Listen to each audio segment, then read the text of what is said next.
And listeners at home this evening are terrified over the future of their investments and retirement savings as a result of what many call the most serious financial crisis since the Depression. What course of action would you follow as a member of Congress? Well, Bob, I relate to what everyone is feeling out there because I feel the same things too.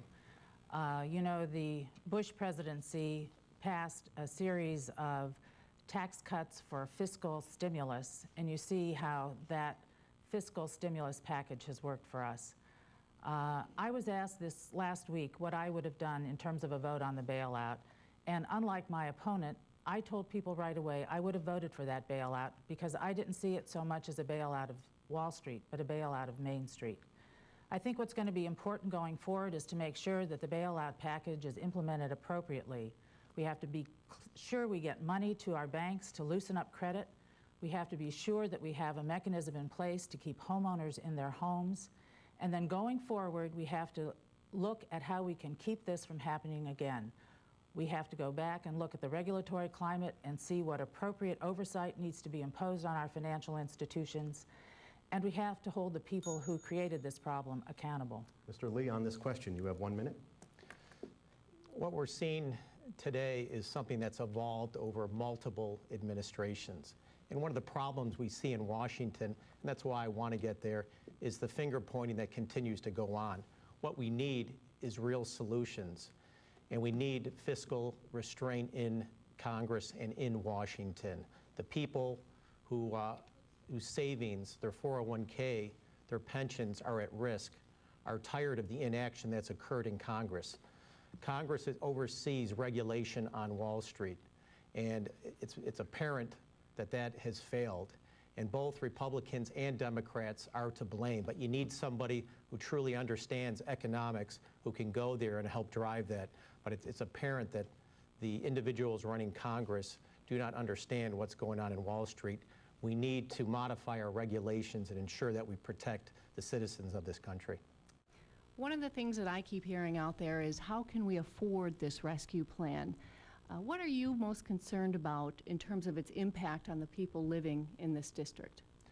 Well, I've spent a lot of time going around the 7 counties. I've been in this race for 7 months, and I have been to hundreds of, I shouldn't say hundreds, well over 100 different meetings with individuals across the 7 counties, and have heard from farmers, small business, nurses, doctors. Everybody's feeling the pinch with taxes. They can't afford to pay more. People want to stay in this area. They want to raise their family. It's a great place. But until we can sort out our fiscal mess in this country, we need to start getting some real solutions here. The way we do that is trying to get people back hired in this economy so they're generating income and helping to support it. But right now, people are scared. We need to ensure that we get a stable system in Washington going forward. Ms. Kryzan, on this question, 1 minute. Well, you know, on Monday, a week ago when the bailout was voted on, Congress, and some people in Congress said that $700 billion was too much for the bailout, and that afternoon we lost $1 trillion worth of value in the stock market, and of course the stock market has continued to go down since then. We're feeling this problem all through the district. Washington Mutual has a big call center in Orleans County, and of course that bank failed and was sold by the government to J.P. Morgan Chase. Over 700 jobs are at stake now in Orleans County, the largest private employer in that county. Small business people are telling me there are problems with getting credit, and people throughout the district are beginning to feel the pinch in terms of the effect on their personal credit. It's a real serious problem, and I think the way to go about thinking about paying for this is to look at the Bush tax cut package for the wealthy that has been imposed or had been passed as an economic stimulus package 8 and 4 years ago. No easy answers, let's face it.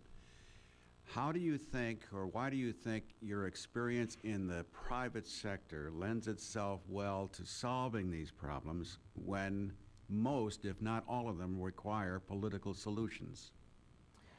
Well, Mark, I've been a lawyer for 30 years, and as an environmental lawyer in this community, I can tell you I've dealt with some of the most contentious public environmental issues that we have faced in this community. And what I've been able to do over the years is work to bring people of differing points of view together to find solutions to problems, practical solutions to problems, to get the job done and move on. And that's exactly the kind of skill set that I think is necessary in Washington. And I think the other thing that's important for people to know about me is that when I have left, if I've finished solving these problems, working to solve these problems, I've walked away with the respect of everybody involved, and I have respected them. And I think that's another skill that's missing in Washington. We need to be able to work across party lines. We need to get past our differences. We need to get past the politics of emphasizing the differences between us and build on what we have in common so that we can have a stronger community and a stronger country. Mr. Lee, you have 1 minute on this question. Well, Mrs. Kryzan had mentioned twice already about the idea of repealing the tax cuts of 2001, 2003 that did give us significant economic stimulus.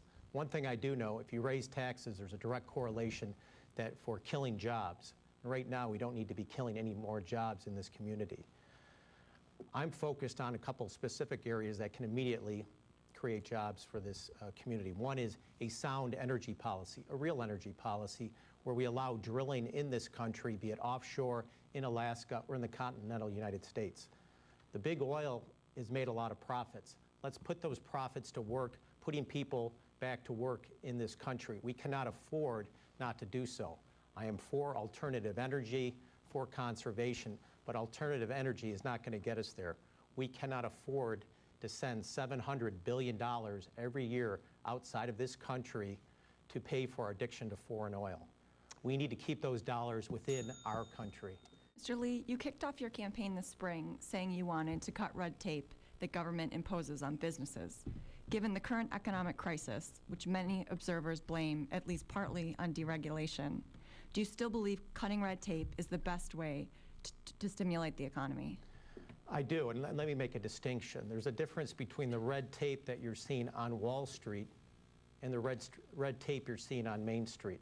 I can speak from the heart because I've had to run a manufacturing plant in here in Western New York and have dealt with the regulation that Albany and Washington impose on a small business. The issues on Wall Street are a different sort. There, the regulation needs to be improved, but that's a function of Congress not doing their job, and in Wall Street, the greed from many of the businesses there. But Main Street needs help here in Western New York, and that's where we do need to eliminate the regulation, because we've got great universities in this area. We have young graduates coming out, and you want to start a small business here. But for a small business to grow, they need the ability to be able to make a profit, and they cannot be burdened by too much regulation. Until we clean that mess up here from Albany and Washington, it'll be very difficult for us to continue to grow jobs here. Ms. Kryzan? Well, I certainly think that we need to do a lot of work to help small businesses grow in this economy, that's for sure. Small business is the backbone of our community, and we need to do more to lift regulation off the backs of small businessmen and some of the costs that are imposed by our society. But my opponent has said he wants to go to Washington and fight every day so that businesses can take more risks.